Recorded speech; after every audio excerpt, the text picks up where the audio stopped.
Welcome to the fourth part of our fifth week, the final segment of week 5. We've covered a lot of ground this week, from data manipulation operations to joins to interoperability and electronic health record vendors. But now we're going to bring it all together by examining the USCDI, the United States Core Data for Interoperability. And this is arguably the most important topic for understanding modern healthcare data exchange, because the USCDI defines what data must be available for exchange between systems. You can have the best database design in the world, and you can write perfect queries in SQL or Postgres, and you can connect to every health information network out there, but if your data doesn't include the required USCDI elements, you're not going to achieve full interoperability. So let's dive in.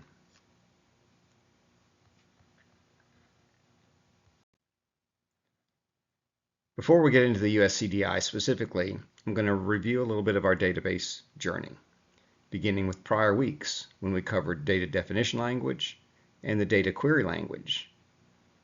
Remember, we learned data definition language to create tables and to alter them and occasionally to delete tables.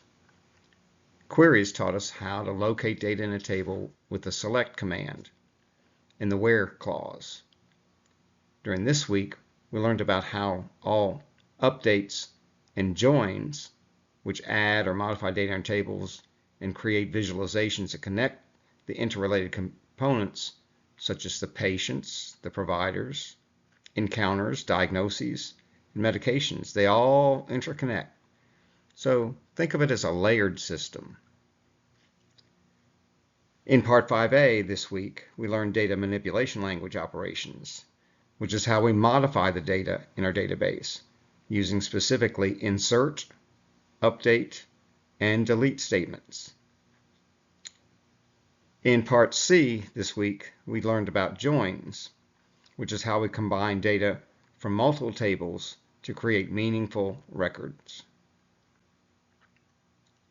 And most recently, we learned about interoperability, the interoperability frameworks like TEFCA and the major EHR vendors, which is how systems exchange data with each other.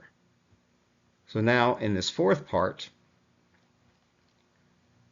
we're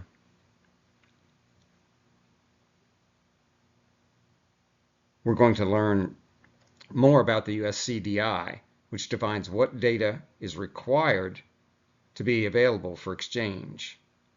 Notice the progression here. We're moving from the technical mechanics of data manipulation up now to the policy requirements that govern healthcare data exchange. By the end of today, you'll understand not just how to work with healthcare data, but what specific data elements are required by federal regulation. What is the USCDI? It stands for the United States Core Data for Interoperability.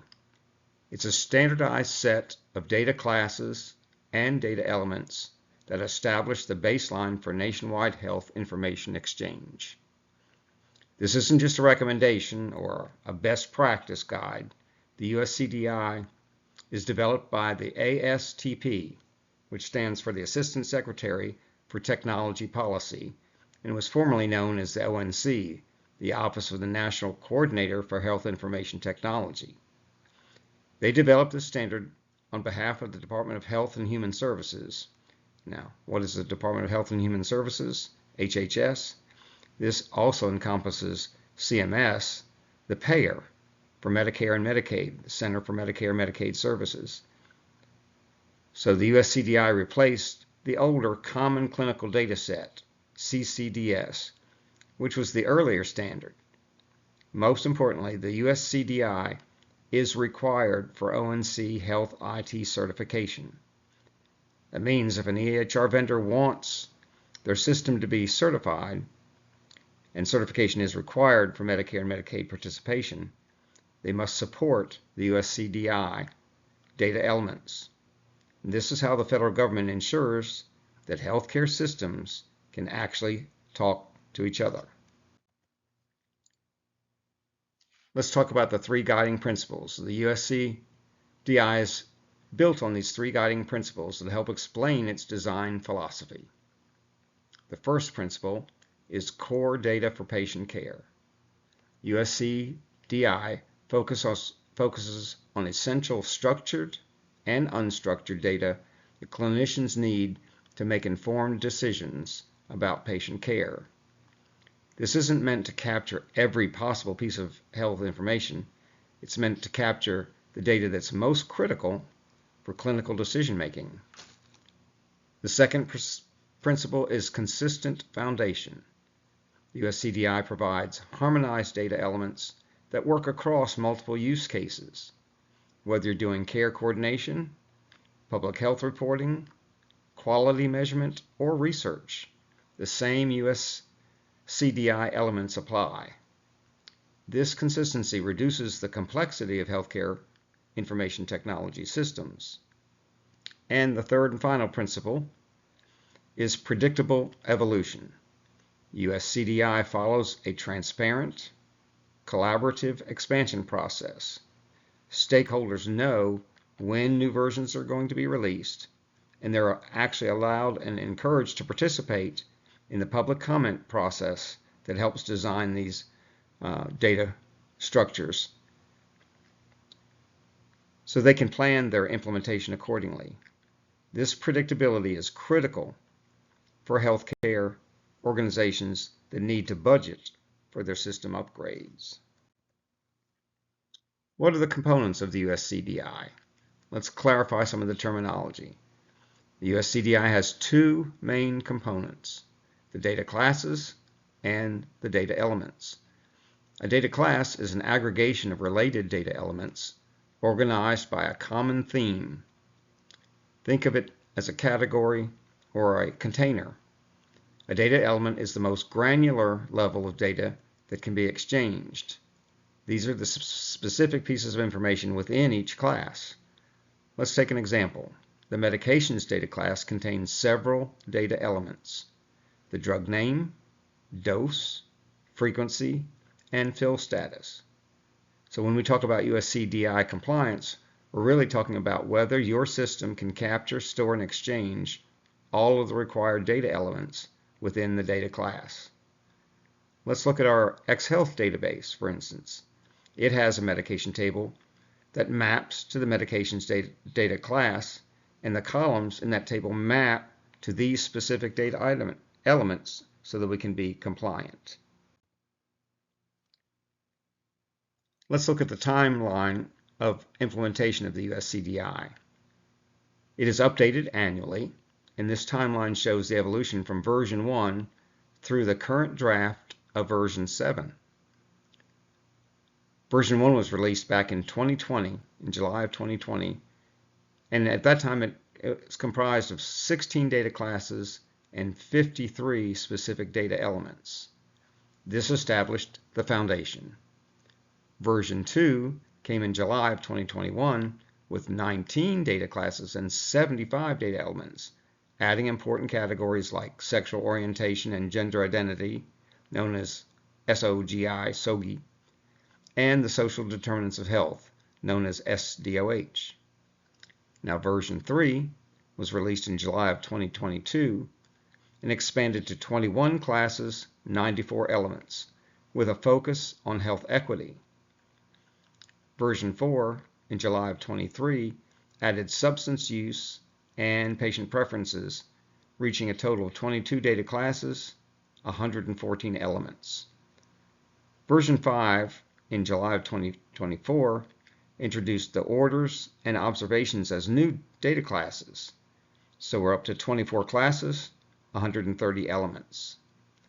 Version 6, released in July of 25, just 6 months ago, refined things further up to 136 elements.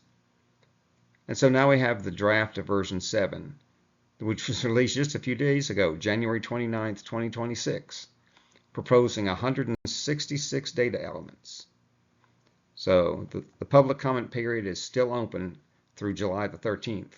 So if you want to influence that standard, you still have an opportunity. the USCDI version 3, which is now mandatory, and per the HTI 1 final rule, the USCDI version 3 became the required baseline as of January 1st of this year. That's right, just a month ago. This means certified health information technology systems must now support all 94 data elements across the 21 data classes, as defined in V3 of the USCDI. Version 3 replaces version 1 as the mandatory standard. The focus of version 3 is on health equity, health disparities, and public health, which explains why social determinants of health elements are so prominent. There's an important note here about the USCDI version 3.1, because in March of 2025, Executive Order from the President 14168 led to the creation of version 3.1, which removes certain pronouns and SOGI elements from the standard. So depending on your organization and the population you serve, you may need to understand the differences between V3 and version 3.1. For this course, we'll focus on the original V3 requirements. Here are how the 21 data classes in the USCDI are organized. Patient information includes the patient demographics. Clinical data classes include problems, which are diagnoses, procedures, medications, and allergies and intolerances. Diagnostic classes cover the laboratory, vital signs, diagnostic imaging, and clinical tests. Documentation includes clinical notes and assessment plan of treatment. Status classes include the health status assessment and goals. Administrative classes cover care team members, encounters, and provenance, which tracks where the data came from originally. Coverage includes health insurance information. And social includes the social determinants of health assessment class. When you're designing a healthcare database, you should be thinking about how your tables map to these data classes. For example, your X-Health database was designed with the USCDI in mind, which is why you have tables for the patients, encounters, diagnoses, medications, lab results, and procedures. We're prepared. All right, let's look at one of the classes. Let's look at the specific data elements within each major class, starting with the demographics. The required elements include first name, last name, middle name, and suffix for patient identification. Date of birth is essential for performing age calculations and identifying pediatric versus adult patients. Sex assigned at birth is the biological sex recorded at the time of birth. Race and ethnicity use the CDC defined code sets and are important for health equity analysis. Preferred language helps ensure appropriate communications and, if available, interpreter services. Address, phone, and email enable patient contact. Previous name and previous address support patient matching when demographics may change, such as after a marriage or after relocation. The standards used here include the HL7 administrative gender codes for sex and the CDC race and ethnicity codes. When you look at your patient's table in X-Health, you'll see columns that map directly to these elements. Let's look at the problems data class. It captures the diagnosis and health concerns. The data elements are straightforward.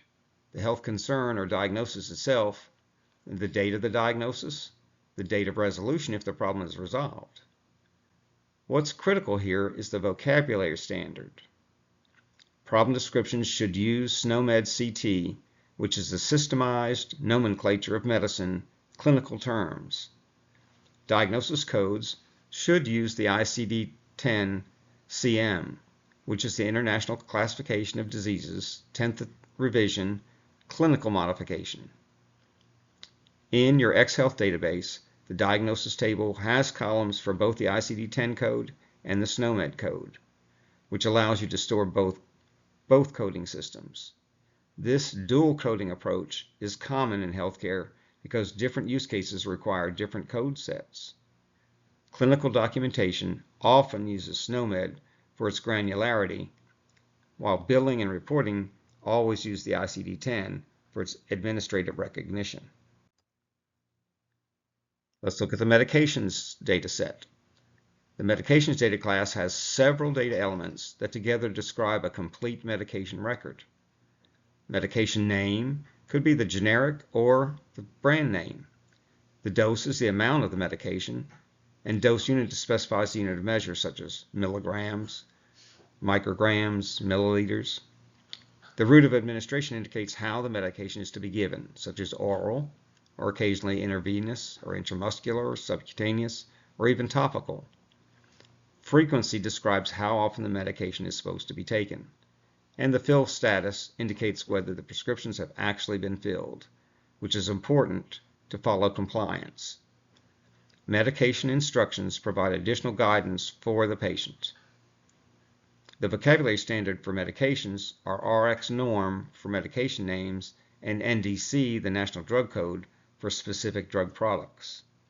In your medication table in xHealth, you have columns like medication name, dosage, frequency, and route that map directly to these elements. Now let's go on and look at the laboratory. The laboratory data is one of the most data-rich classes in the United States in the USCDI.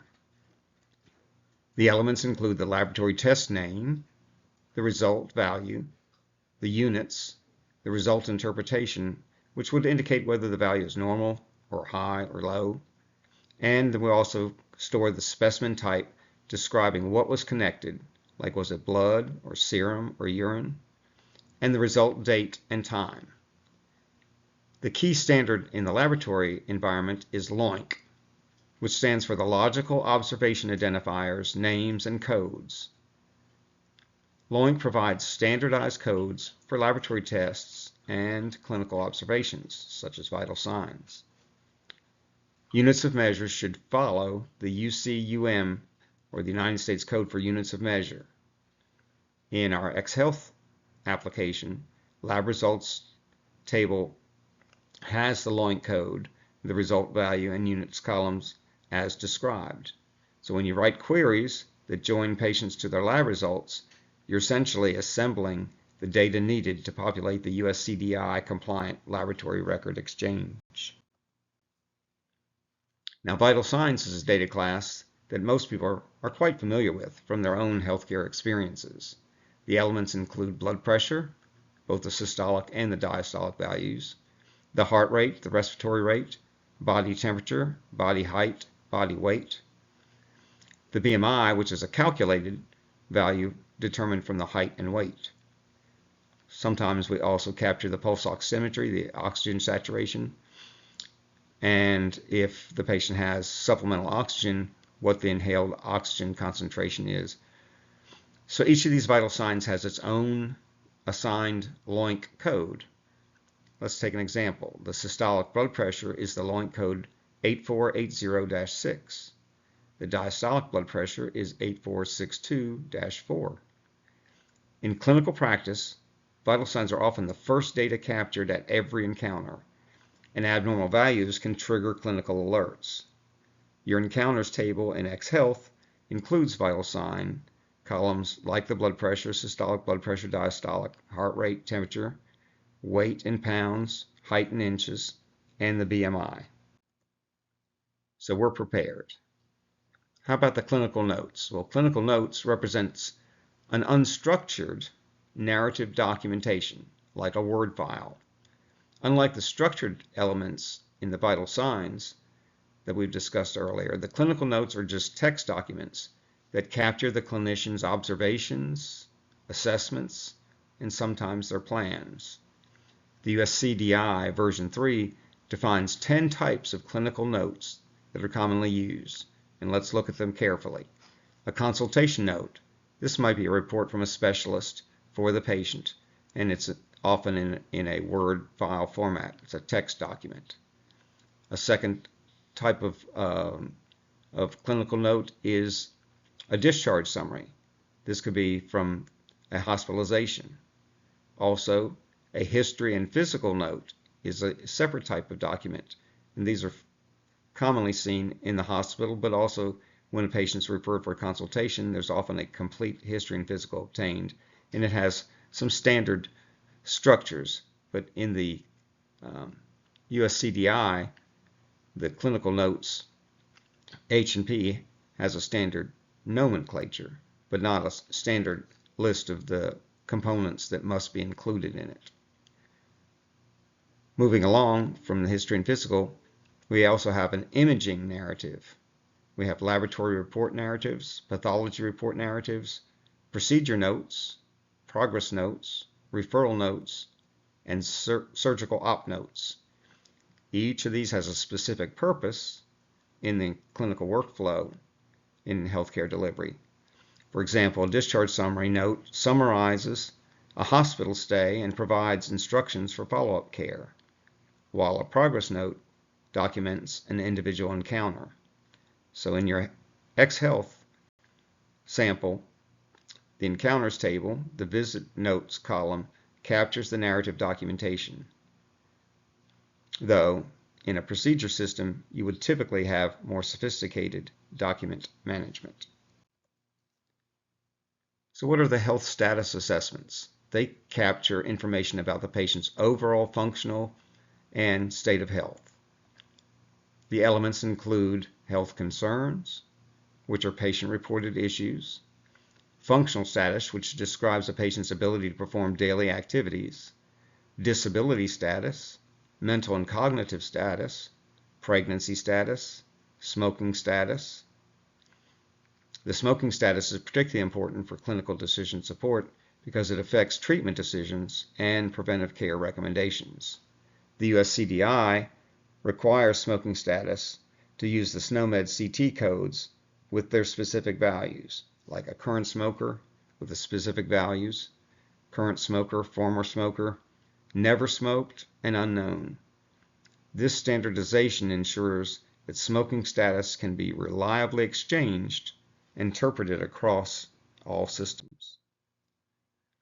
What about the SDOH assessment, the social determinants? These represent factors outside the traditional healthcare system that can significantly impact health outcomes.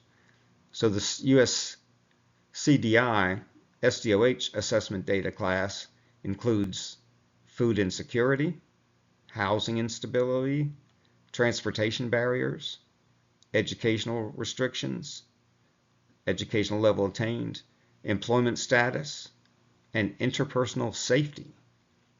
These factors have shown to have a greater impact on health outcomes than clinical care in many cases. So a patient with uncontrolled diabetes might not be failing to follow medical advice. They might not have reliable access to healthy food or transportation to the pharmacy. The standards for the SDOH data come from the Gravity Project.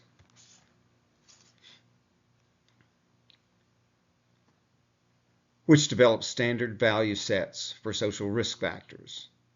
LOINC codes are used to identify specific screening questions. This is one of the newer areas of the USCDI and represents the healthcare system's growing recognition that health happens often outside the doctor's office. So what's new in 2024? In version 5, it introduced two significant new data classes. The orders data class captures clinical orders that have been placed but not necessarily completed. This includes medication orders, laboratory orders, diagnostic imaging orders, clinical test orders, and procedure orders. Having orders as a distinct class allows receiving systems to understand what care has been planned, not just what has been done. The observations data class includes sex parameter for clinical use, which is abbreviated the SPCU which provides guidance on sex-specific clinical considerations, and the Advanced Directive Observation, which documents patients' preferences for their end-of-life care. These additions reflect the evolving needs of clinical care coordination. Version 6 in 2025, approved in July, promoted several elements from the USCDI domains into the core standard. Care Plan was added to support care coordination across settings. Portable Medical Order captures documents like DNR, Do Not Resuscitate, and POLST orders, which are critical for end-of-life care. Unique Device Identifier, or the UDI, tracks all implanted medical devices, like pacemakers or joint replacements. Then the facility address identifies where care was provided. Date of onset captures when a condition began, which is important for understanding disease progression. Family health history documents hereditary conditions and risk factors. These additions strengthen USCDI's support for complex care scenarios and longitudinal health records. And now, just a few days ago, on January 29, 2026, the ASTP released the draft of the USCDI version 7 for public comment. This draft proposes 30 new data elements, bringing the total to 166. The focus areas for version 7 are care coordination, laboratory data, and adverse safety events. The public comment period runs through April 13th of this year.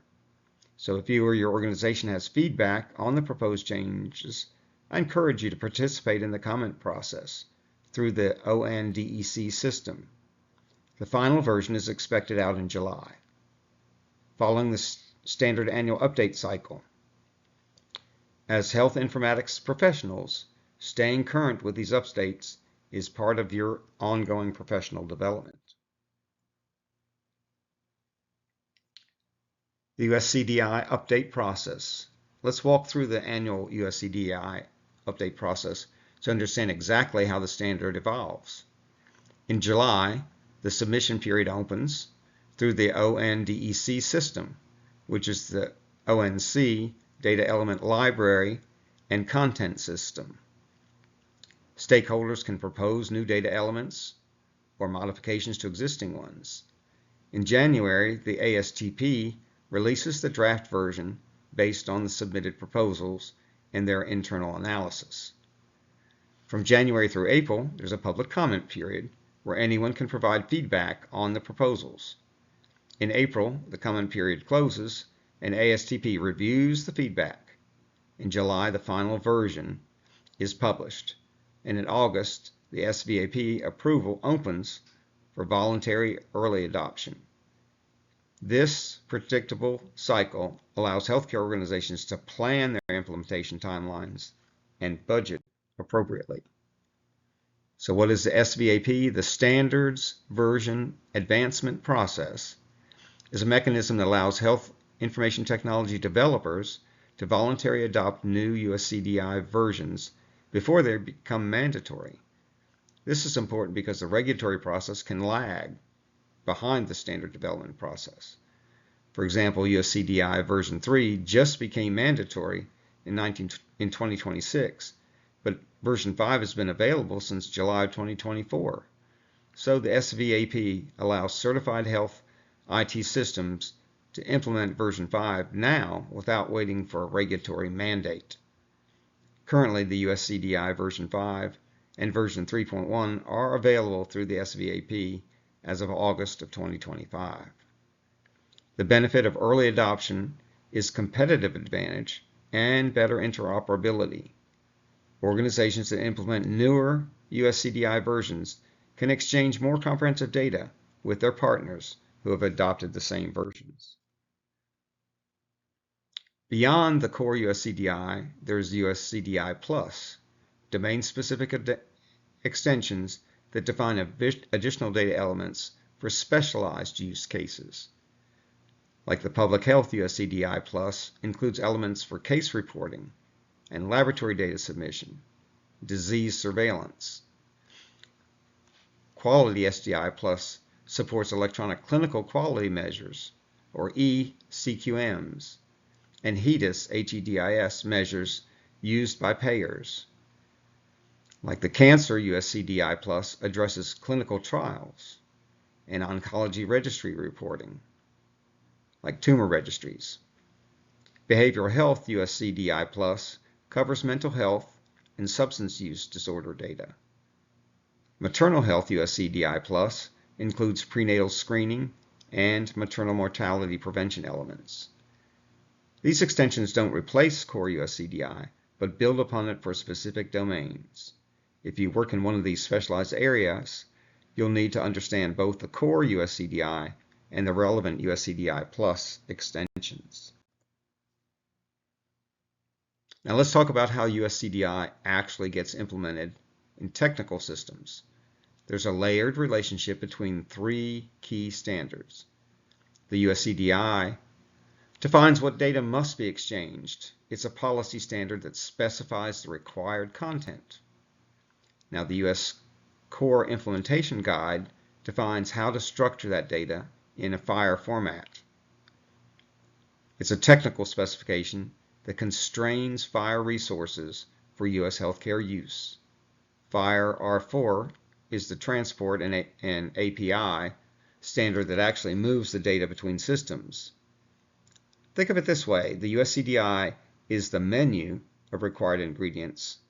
The US Core is the recipe that tells you how to combine them.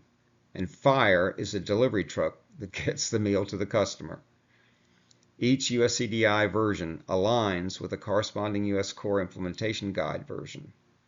So when you hear about FHIR-based interoperability, it's almost always using the US Core profiles that implement the USCDI requirements. The US Core profiles are FHIR profiles that constrain generic FHIR resources for the US healthcare use. A profile specifies which elements are required, which are optional, what code sets to use, and how to handle extensions. So let me show you how USCDI elements map to US Core profiles and FHIR resources. Patient demographics uses the US Core patient profile, which constrains the FHIR patient resource. Problems use US Core condition, constraining the condition resource. Medications uses the US Core medication request for the medication request resource. Lab results use the US Core observation lab and vital signs. And vital signs use the US Core vital signs, both constraining the observation resource. So when you build or integrate with FHIR-based systems, you'll work with these profiles extensively. The good news is that you'll understand the USCDI requirements and the SQL data structures. The mapping to FHIR profiles is quite straightforward. So here's where we bring it back to your X-Health database. Let's map each table to its corresponding USCDI data class. The patients table maps to patient demographics, containing the name, date of birth, gender, and address. The encounters table maps to the encounters data, the data class including the date, the location, and type information. Your diagnosis table maps to the problems data class, with the ICD-10 and SNOMED codes included.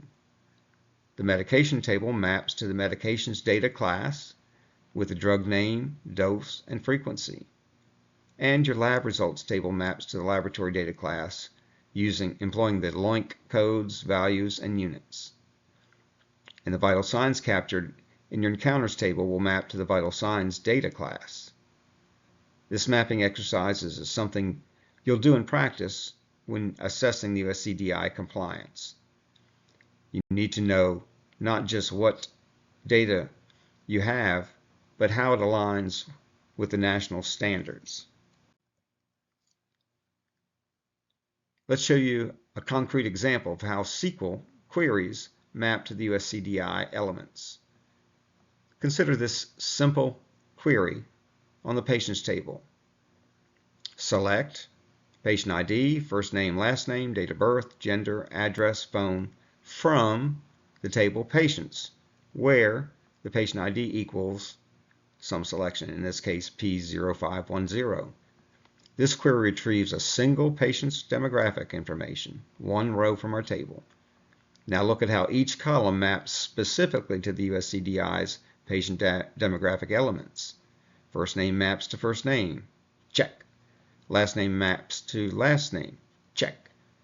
Date of birth maps to date of birth, check. Gender maps to sex, check. Address maps to address, check. Phone maps to phone, check.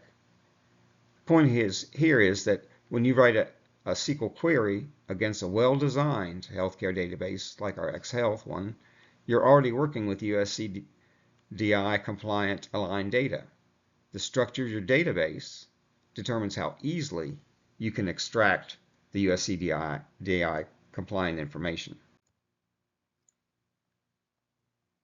And here's a slightly more complex example using a join, which brings together concepts from earlier this week in Part B. This query joins the patients table with the lab results table, to retrieve laboratory data for a specific patient. Select p.first name, p.last name, lr.loink code, lr.result value, lr.units, lr result date from patients P, interjoin with lab results lr, the alias, on p.patient ID equals lr.patient ID, where the patient ID equals P0510. This is fantastic. This query maps to the USCDI laboratory elements, the loink code maps to the tests, result value maps to the values results, units maps to result unit, and result date maps to the result date. Everything's there, everything you need to be compliant. And notice how the join operation is essential here. Laboratory data is meaningless without knowing which patient it belongs to. And this is why we spent time earlier this week learning how to combine data from multiple tables using joins. Now, why does the USCDI matter for database design? It's a very practical issue. The implications of using the USCDI for database design. First, the schema design. When you design a healthcare database, you need to include the columns that are required by the USCDI data elements. If your patient table doesn't have a preferred language column, you can't be USCDI compliant. Second, vocabulary standards. Your database should use the standardized code columns for LOINC, SNOMED, ICD-10, RxNorm, NDC. Free text medication names aren't interoperable. Third, data quality. The USCDI compliance isn't just about having the right columns. It's about ensuring those columns are populated with valid data. A lab result without a LOINC code can't be reliably exchanged. And fourth, API readiness. If your database structure aligns with the USCDI, it's much easier to build a FHIR API that can expose your data, export your data, and import data from other systems. Misaligned structures require complex transformational logic. If you design your systems well, your code is straightforward. Your coding is very straightforward. And finally, fifth, compliance. If you're building certified health IT, the USCDI support isn't optional. You must meet the certification requirements, and it starts with proper database design. What are some of the compliance risks? What happens if you don't have all the fields and all the data that's needed? This became required January 1st, 2026, just a month ago. And there's several possible consequences. There are information blocking allegations that are significant risks. So you could be accused of blocking the sharing of medical information, which is punishable by serious fines. The 21st Century Cures Act prohibits information blocking. They're trying to encourage interoperability. so the failure to support the USCDI exchange can be construed as being a blocking event.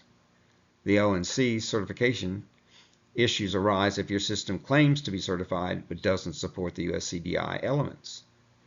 Certification can be suspended or even revoked. CMS program expulsion affects the payers and providers who participate in Medicare and Medicaid programs that require certified technology. So interoperability failures occur when you can't exchange data with partners who expect USCDI compliant records. Patient care gaps are the ultimate consequence. When clinicians don't have access to complete patient information because data couldn't be exchanged, patient is at risk. These aren't hypothetical concerns. The regulatory framework has real enforcement mechanisms. What are the steps? If you're responsible for achieving the USCDI compliance, here's the roadmap. Step 1 is to assess, compare your current data structure and the captured elements against the USCDI requirements. Document what you have and the fields you might be missing. Step 2 is to do a gap analysis, identify specific missing elements, and quantify the effort needed to add them. Prioritized based on clinical impact and the regulatory deadlines. Step 3 is map vocabularies. Ensure your coded data uses the standard code sets.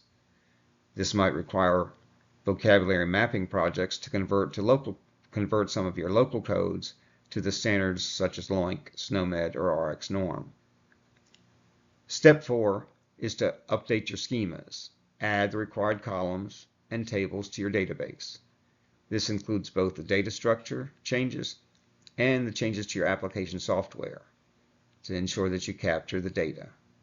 And step 5 is to test your exchange. Verify that your data can be transformed into valid FHIR resources that pass the US core validation. Use test tools and sandbox environments. And step 6, finally, is to monitor. The USCDI updates annually, so build processes to track new versions and assess their impact on your systems. So now let's bring together everything we've done all week. The complete picture shows how each part connects. The data manipulation operations from the beginning of the week, Part 5A, enable you to insert and update patient data that meets the USCDI requirements. When you insert a new patient record, you're creating a USCDI compliant demographic data. We designed it that way. So when you update a diagnosis code, you're maintaining data quality for exchange. And the joins from the second part of this week, from 5B, show you how to combine data across tables to create a complete patient record information trove for exchange.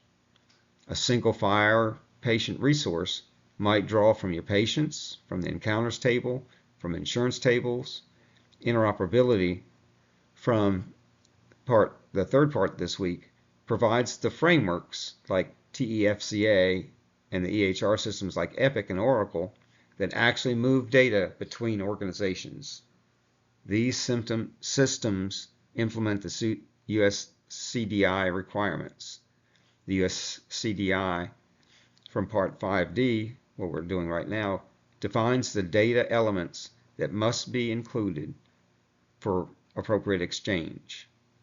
It's the policy foundation that gives meaning to all the technical work that we're doing. This is the full stack of healthcare data management, from the PostgreSQL statements all the way to the federal regulations. So let's look at the skills that you should have developed this week.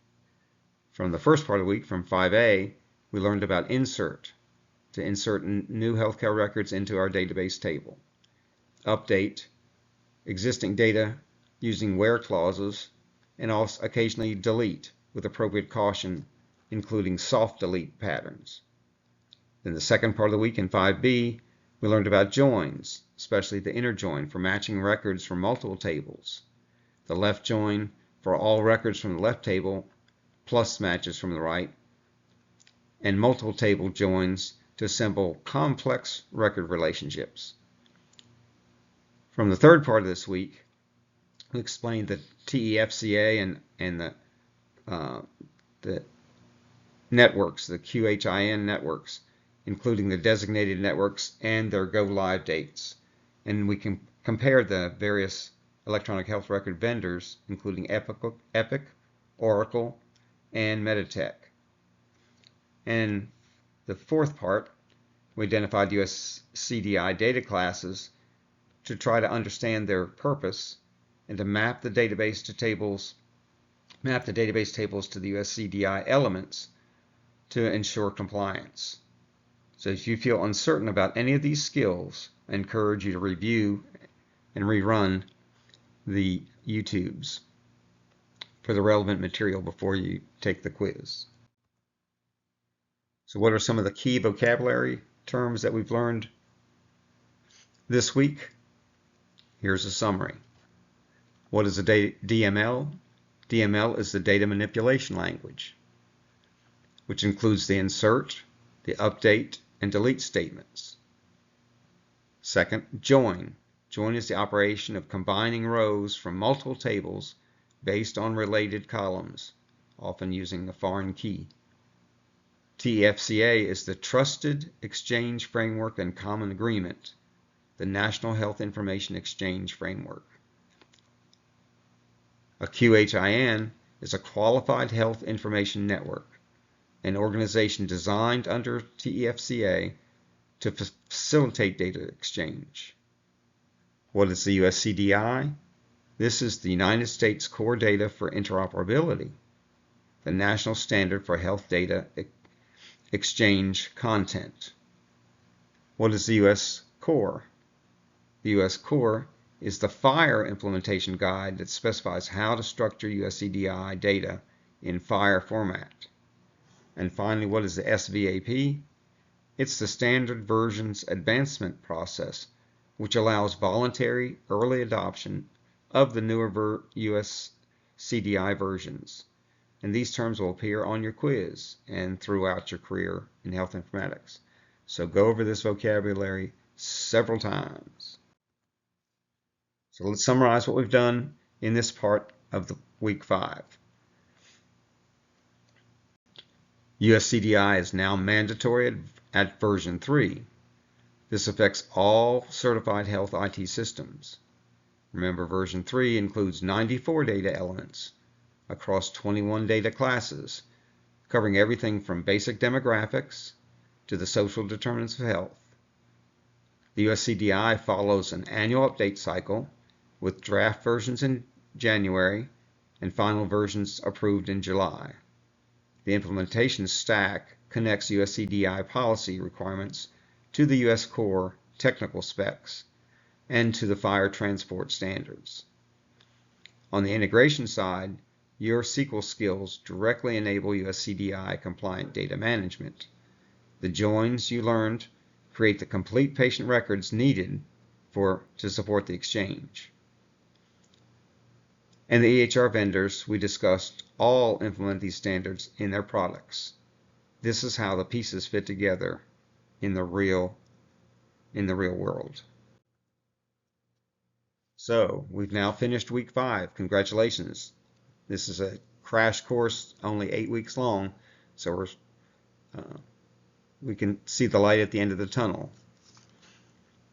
This has been a very dense week. There's a lot of information. You now know how to write SQL code in Postgres. And you should have a comprehensive understanding of how healthcare databases support interoperability. It's critical. So let's look ahead a little bit to what's going to happen next week. In week 6, we're going to cover some very advanced queries, including subqueries and aggregations, which will let you answer more complex analytical questions. We will discuss database optimization techniques to improve performance of queries. And we will explore healthcare analytics applications that put all of these skills to practical use. But before then, you have 2 assignments, the SQL Lab 2 assignment and a midterm feedback survey. And the survey is a good way to make up for some lost points Think of it as a bonus assignment. Make sure to complete these before the deadline's posted to get credit. Thank you so much. We're having a great time.